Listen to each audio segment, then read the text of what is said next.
Hi everyone, got a short video on sampling here. So sampling is the process by which a group of people are selected from a larger population to participate in a research study.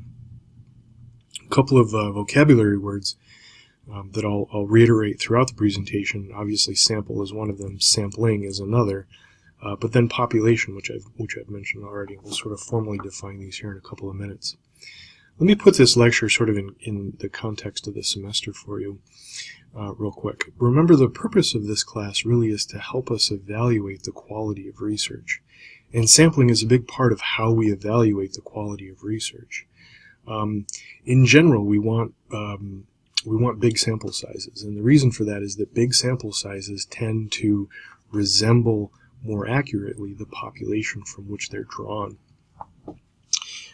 So frankly, sample size is one way, sort of a crude way of evaluating how high quality a piece of research is. But a second, sort of more nuanced way of evaluating how high quality a piece of research is by looking at really the composition of the sample and asking, does the composition of that sample really mirror the population from which it's drawn? So, with that said, let's get into some of the specifics here this week. And let me advance the slide. Here we go. So what is a sample? A sample is really a small set of observations, also called sampling units, that can tell us something about a larger population. So a sample is a subset, frankly, of a larger population. The sample is the group that actually participates in the research study, and it's done so that we can make generalizations from that research study back to the larger population. So in effect, that sample is sort of serving the larger population. And actually, if you think about it, there are sort of some ethical dimensions there as well. Components of a sample. So obviously population is one sort of component of this conversation. Sample is the second. And then elements. And so let's talk about each of these things real quick.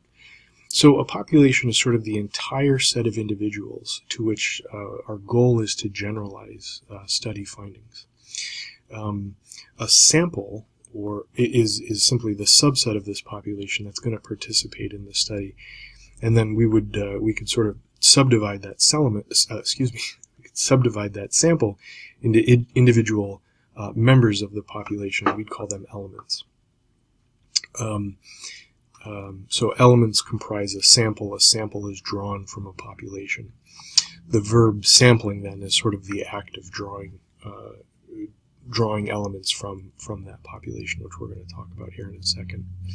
So generalizability is this idea that we can apply findings from a population we can apply findings from a sample back to the population from which it was drawn. And in general, in quantitative research, we strive for generalizable findings. And again, that means that we need sort of these big sample sizes, or at least a sample that resembles the population in order to do that. The second sort of idea behind generalizability is that can we generalize from one sample of people to a different population? These are sort of theoretical questions that we ask sometime, but what it helps us do really is evaluate the quality of a sample. So,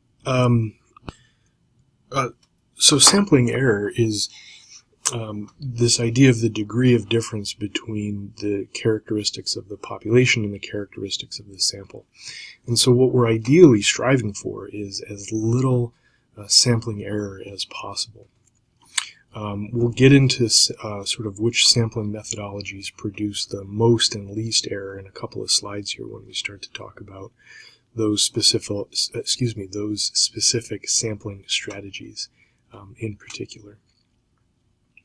So we often talk about this term, the target population, and that's the population of people to which we're trying to generalize findings. It's a little bit different than sort of the population because it's often a little bit smaller. It's often a little bit smaller than the population, and that's really because what we're realizing is that people are incredibly heterogeneous, and it's frankly really hard to generalize from even a small group of people to even a slightly larger group of people. So the standards for generalizability are pretty high. My sense is that if you understand the idea of sampling and what constitutes a sample in a population, you're going to be in good shape to evaluate research in the way that you need to. So a second ago I used the word heterogeneous, and sort of the opposite of that is this idea of homogeneity or a homogeneous sample. In an ideal world, people really would be homogeneous. That would make the job of researchers very easy, but frankly they're not. And so what you really need to do when you're evaluating the quality of the sample is ask, does the sample look like the population from which it was drawn? So is there, for example, an adequate number of women represented? Is there an adequate number of people of certain age groups represented? Is there an adequate number of people with certain minority statuses represented? Is there an adequate number of people with certain problems represented? That kind of thing. Oftentimes we use the term overrepresented or underrepresented to sort of talk about sampling error, and what we would say is some characteristics are underrepresented, which has produced some sampling error. So let's get down to sort of the nuts and bolts of the sampling issues here and talk about the two big categories of sampling methods. They are probability sampling and non-probability sampling. I will say from the outset, if a researcher had sort of unlimited resources and unlimited access to a population, probability sampling would be the way to go. It produces samples that have less sampling error. However, it's difficult to do. There's a lot of barriers to it. It's technically challenging. We'll get to that in a second. And so oftentimes researchers rely on non-probability sampling methods. That's fine. But what we have to acknowledge is that those non-probability sampling methods yield more sampling error, and thus we have to be more conservative with with generalizing findings. So we'll get into this more here in the next couple of slides. So probability sampling methods that we're going to talk about: simple random sampling, systematic random sampling, stratified random sampling, and cluster sampling. So here we go. Simple random sampling simply identifies whether or not someone is included in a study on the basis of chance. So you could flip a coin, and every time it comes up heads, that person is invited to participate in the study. Every time it comes up tails, they're not. Right? You could roll a six-sided die, and if it's an odd number, maybe they're invited to participate. If it's even, maybe they're not. Right? There's lots of different ways to do it. You could do it with a deck of cards. You know, red cards might mean one thing, black cards might mean another thing. The random.org website is actually a random number generator, and so that's a thing that people use sometimes. But oftentimes it's merely as simple as, you know, picking names out of a hat or flipping a coin. And I've got a sort of brief example there. In true random sampling, every member of a population has an equal chance of participating in the study. And all that means is that you would flip a coin for every single member of the population. If it's a small population, that's easy to do, as you know, that's sort of represented in the picture here. But if it's a large population, for example, maybe the population of New York State or something like that, or even the population of some county in New York State, that would be really tough to do. It would take a long time. You'd have to flip a coin a lot in order to get through, you know, a few thousand or a few 100,000 or even a few million people. Okay, so systematic random sampling is next, and in systematic random sampling, you put people on some kind of list, and then every nth element of that list is selected. So it might be every sixth element, or every 10th element, or every 150th element, or something like that. In this case, the idea of nth is simply a placeholder for whatever number is chosen. Systematic random sampling is a little bit easier. It's a little bit easier to implement than simple random sampling. And so that might be something that's feasible if you had a large population of people that you had to get through. But it still can be tough because it takes time to sort of organize everyone into a list of people. In a stratified random sampling, I'm just going to start this slide again. There was a little glitch there. In stratified random sampling, what a researcher is doing is they're dividing a sample into groups. They're stratifying it, and they're typically those strata are of equal proportions, or some proportion that is commensurate to some quality of the population. I'll explain this in a second. And then you sample from each of those strata. So, for example, maybe the population is 60% people over 50 and 40% people under 50, and so we would divide our population into that 60-40 split based on age, and then we would draw 60% of our sample from that one strata and 40% from the other. This is tough to do because it requires some knowledge of population characteristics, and those are sort of tough to ascertain at times. Let me move forward here. Oops. So, sorry. In typically in stratified random sampling, it's done what's known as proportionate random sampling. And so the proportion of the sample is drawn from the proportion of the same size proportion of population from which it was drawn. In disproportionate, that simply means that the proportion of the sample can be different from the proportion of the population, and oftentimes that's done intentionally. There's a data set that I work on sometimes. And they went for an over-representation of families from families with impoverished circumstances. So they oversampled that particular strata in order to have a very large number of people who had experiences with poverty. This is sort of a really rough example of how you might divide things into either a proportionate sample or a disproportionate sample. So you just take this is something I found on the internet, and it just, I think, provides a crude illustration of what proportionate and disproportionate sampling looks like. So in proportionate, again, your sample would mirror what the population looks like, and in a disproportionate sample, it would not mirror. It could be done equally, as is represented here, or it could be done organized some other way that was relevant to the researchers. Whoops. So in cluster sampling is actually very similar to stratified sampling methods. The difference is in stratified random sampling, you really need a definite list of the characteristics of the population. Cluster sampling is what's done when there is no definite list of elements or the characteristics of those elements available. So a cluster is just sort of a naturally occurring mixture of elements of the population. Each person, or each element in the population needs to appear in one and only one cluster. I'll give you an example here. One example of a cluster might be a zip code.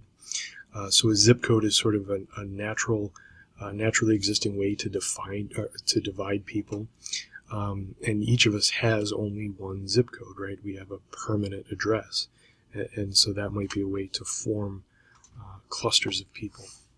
From these clusters, then, you would simply randomly sample people until you had the desired number of people or elements in the sample. Again, you could vary the size of clusters. You could vary how many elements are drawn from each cluster. For example, some zip codes are bigger than others. So if there's a bigger zip code, you might draw more elements from that cluster than you would from, say, a zip code with a smaller number of people. which would be a smaller cluster. All right, moving on here. So there's there's these things known as stage clustering. You can do 1 stage, 2 stage, 3 stage, so on and so forth. So dividing people into a zip code would be simply an example of 1 stage cluster. If you were going to do zip code and then maybe street, that might be 2 stage. And then if you even wanted to do households, right, you could divide people by zip code, by street, by household, and then you could say randomly sample a person, 1 person from each household or two people from each household, that kind of thing. The multi-stage cluster sampling is actually very similar to what's done with the U.S. Census. Okay, on to non-probability sampling methods. So the 4 non-probability sampling methods that we're going to talk about are availability sampling, purposive sampling, snowball sampling, and quota sampling. Availability sampling or convenience sampling is often used in social work, and that simply means that you tap people around you as participants in research. This is what I did for my dissertation.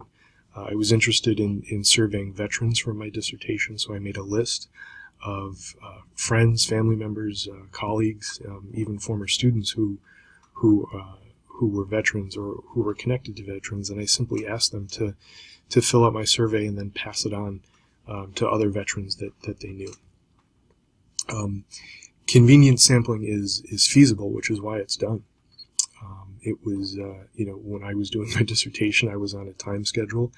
I had to get done in a certain amount of time. I didn't have the resources. I didn't have the luxury of time to do probability sampling. Purposive sampling is done when respondents have a particular characteristic.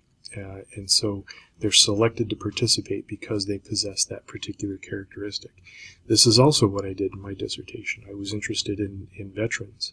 And so my sampling methods were purposive because I was purposefully sampling veterans.